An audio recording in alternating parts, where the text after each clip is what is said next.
అందరికీ praise Lord. Welcome to వైనస్ programme. బాగున్నారండి? ఈ ఉదయకాలం లేచిన వెంటనే దేవుడు ఏ వాగ్దానం ఇస్తారని చూస్తున్నారా? చక్కటి వాగ్దానం ఇస్తున్నారు. అయితే ఆ వాగ్దానం చూద్దాం. యెషయా 1:19. మీరు సమ్మతించిన మాట వినిన ఎడల మీరు భూమి యొక్క మంచి పదార్థములను అనుభవింతురు. ఈ వాగ్దానానికి తగ్గట్టుగా మరి ఒక ఇన్సిడెంట్, బైబిల్లో ఇన్సిడెంట్ నేను చెప్పాలని ఆశపడుతూ ఉన్నాను. ఒకసారి పేతురు కష్టపడి రాత్రంతా కష్టపడితే ఒక్క చేప కూడా దొరకలే, ఫెయిల్ అయిపోయాడు. అయితే ఇంకా తన వలలు కడుక్కునే సమయంలో యేసు ప్రభువే వెతుక్కుంటూ పేతురు దగ్గరకు వచ్చి పేతురు యొక్క దోణాన్ని అడుగుతాడు.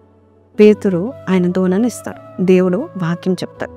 యేసయ్య వాక్యం చెప్పిన తర్వాత పేతురు ఆయన దగ్గరికి వెళ్ళి ప్రార్థన కోరలేదు. కానీ ఎప్పుడైతే పేతురు దేవుడు చెప్పిన మాట, నాకు నీ దోణ కావాలంటే ఇచ్చేసినందుకు దేవుడే పేతురు వైపు చూసి ఆయన లోటు ఎక్కడుందో తెలుసుకొని దేవుడు పేతురుని అడుగుతాడు, ఇప్పుడు దోణని కొంచెము లోపలికి నువ్వు నడిపించు, అప్పుడు నీకు విస్తారమైన చేపలు దొరుకుతాయి.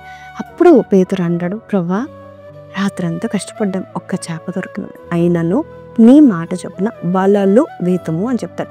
వల వేస్తానని చెప్తే వలలు వేతుము అని చెప్పు. అంటే దేవుని యొక్క మాట సమ్మతించి ఒప్పుకొని దాని ప్రకారం చేశాడు. నిజం చెప్పాలంటే లాజిక్స్గా మనం ఆలోచిస్తే రాత్రిపూట చేపలు పైకి వస్తూ ఉంటాయి. ఓకే, మరి అటువంటి సమయంలో వలలు వేస్తే చేపలు పడుతూ ఉంటాయి. కానీ ఎప్పుడైతే యేసయ్య మరి ఉదయకాలమున మిట్ట మధ్యాహ్నం అవ్వచ్చు, ఆ సమయంలో ఇప్పుడు నువ్వు వలలు వేయంటే పేతురికి తెలుసు చేపలు ఎప్పుడు వస్తాయి. అయితే ఒక మాట చెప్పాలండి, పేతురికి ఎంత జ్ఞానం ఉన్నా, ఎంత ఎక్స్పీరియన్స్ ఉన్నా, లోకం ఎవరిది? దేవుంది, యేసయ్యది. ఈ సృష్టి యావత్తు ఆయనకు లోబడుతుంది. యేసయ్య చెప్పిన వెంటనే ఎవరైతే ఆయన మాటకు లోబడతారో, ఆయన ప్రకారం చేస్తారో ఖచ్చితంగా విస్తారమైన దీవెనలు పొందుకుంటారని అర్థం. ఎప్పుడైతే పేతురు యేసయ్య చెప్పినట్టుగా మరి వలలు వేశాడో పిగిలిపోయేంత చేపలు పడ్డాయంట. చూడండి, దీన్ని బట్టి అర్థం ఏంటంటే Peter owns the boat but God owns the see.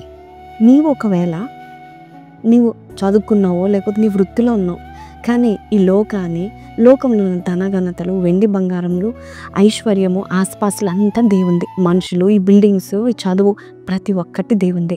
చూడండి, ఎప్పుడైతే పేతురు ప్రభా అందరూ వలలు కడుక్కొని మరి ఇంటికి వెళ్ళిపోతున్నారు, నేను ఈ సమయంలో ఎవరు లేనప్పుడు నాకు చేపలు ఇస్తున్నావా?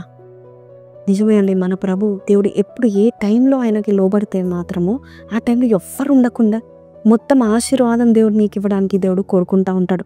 ఎవరు లేరు, ఏ జాలరు లేడు, ఏ చేపలు పట్టేవాడు లేడు. ఆ సముద్రం అంతా పేతురుదే, ఆ చేపలు అన్నీ పేతురువే. దేవునికి లోబడినందుకు మొత్తం సముద్రంలో చేపలన్నీ కూడా దేవునికి లోబడి పేతురు వాళ్ళలో పడ్డాయి. ఈరోజు నీవు కూడా దేవుని మాట విన్నట్లయితే, ఆయనకు లోబడినట్లయితే విస్తారమైన దీవెనలు దేవుడు మీకు దయచేస్తాడు. భూమి మీద ఉన్న మంచి పదార్థాలతో తృప్తిపరుస్తాడు. నీవు కూడా పేతురు వల్ల విశ్వాసంతో వింటావా? ఆయన ఏది చెప్తే అది చేయండి. ఒకవేళ దేవా నాకు జాబ్ ఊడిపోయిందంటే దేవుడు అంటాడు, ఇప్పుడు నువ్వు బిజినెస్ స్టార్ట్ చేయి, నేను నీకు తోడుగా ఉంటాను అంటాడు. వెంటనే విను. అయ్యో నాకు ఎక్స్పీరియన్స్ లేదు, అది లేదని చెప్పకు. దేవుడికి అసాధ్యమైనది ఏది లేదు, ఎవరినైనా వాడుకుంటాడు. కాబట్టి ఈరోజు ఈ మాటలు వింటున్న నీవు కళ్ళు మూసుకున్నట్లయితే చిన్న ప్రార్థన చేస్తాను. కళ్ళు మూసుకొని, పరిశుద్ధుడా మహోన్నతుడగు తండ్రి, నీ మాట విన్న ప్రతి ఒక్కరు విస్తారమైన దీవెనను పొందుకుంటారు. అంతేకాదు భూమి యొక్క మంచి పదార్థాలను అనుభవిస్తారు. ఈరోజు ఎవరైతే మాటలు వింటున్నారో భూమి మీద ఉన్న మంచి పదార్థాలు వారు అనుభవించి అయ్యా నిన్ను మహిమపరిచే బిడ్డలుగా చేయమని అడుగుచున్నాం. రానున్న దినాల్లోనైనా ప్రభా తండ్రి, మేమందరం కూడా నీ మాటకు లోబడినైనా విస్తారమైన దీవెనను ఆకర్షించుకునే బిడ్డలుగా మమ్మల్ని చేయమని యేసు పరిశుద్ధ నామమున అడిగి వేడుకొంచున్నాం తండ్రి, ఆమేన్. ఈరోజు ఈ వాగ్దానం విన్న మీరు be willing to obey God. దేవుని మాటకు లోబడండి, దేవుడు విస్తారమైన దీవెనలు ఇస్తాడు. ఈ వాగ్దానం మీతో మాట్లాడితే కింద కామెంట్లో I will receive good things because I will obey God అని పెట్టండి. May God bless you. Have a blessed weekend. Praise the lord.